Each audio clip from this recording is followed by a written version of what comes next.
Alonso to Ferdinand. Dear son, when the warm multitudes cry, ascend your throne majestically, but keep in mind the waters where fish see sceptres descending with no wish to touch them.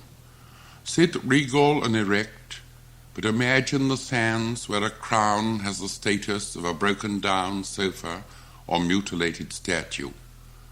Remember as bells and cannon boom, the cold deep that does not envy you, the sunburnt superficial kingdom where a king is an object. Expect no help from others, for who talk sense to princes or refer to the scorpion in official speeches as they unveil some granite progress, leading a child and holding a bunch of lilies? In their royal zoos, the shark and the octopus are tactfully omitted. Synchronized clocks march on within their powers. Without remain the ocean flats where no subscription concerts are given, the desert plain where there is nothing for lunch.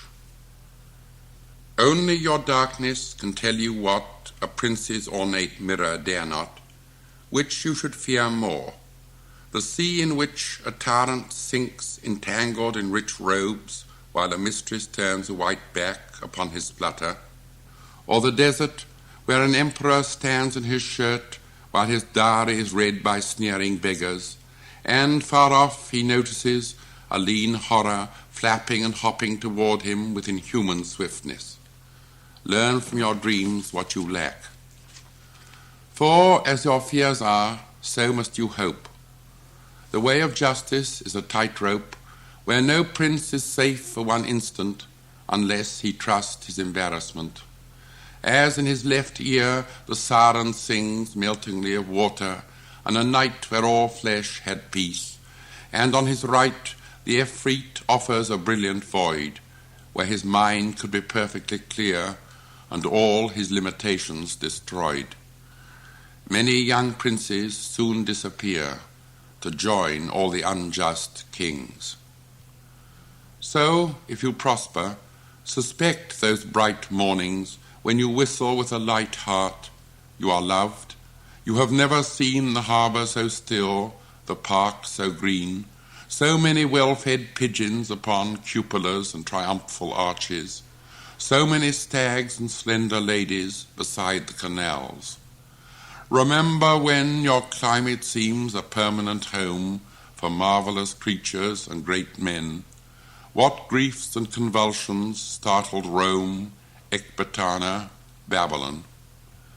How narrow the space, how slight the chance for civil pattern and importance between the watery vagueness and the triviality of the sand. How soon the lively trip is over, from loose craving to sharp aversion, aimless jelly to paralyzed bone. At the end of each successful day, remember that the fire and the ice are never more than one step away from the temperate city. It is but a moment to either. But should you fail to keep your kingdom, and like your father before you, come where thought accuses and feeling mocks, believe your pain. Praise the scorching rocks for their desiccation of your lust. Thank the bitter treatment of the tide for its dissolution of your pride, that the whirlwind may arrange your will and the deluge release it to find the spring in the desert, the fruitful island in the sea, where flesh and mind are delivered from mistrust. Blue the sky beyond her humming sail, as I sit today by our ship's rail, watching exuberant porpoises escort us homeward, and writing this for you to open when I am gone.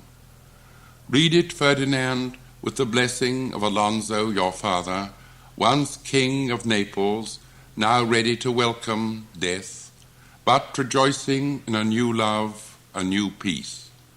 Having heard the solemn music strike and seen the statue move, to forgive our illusion.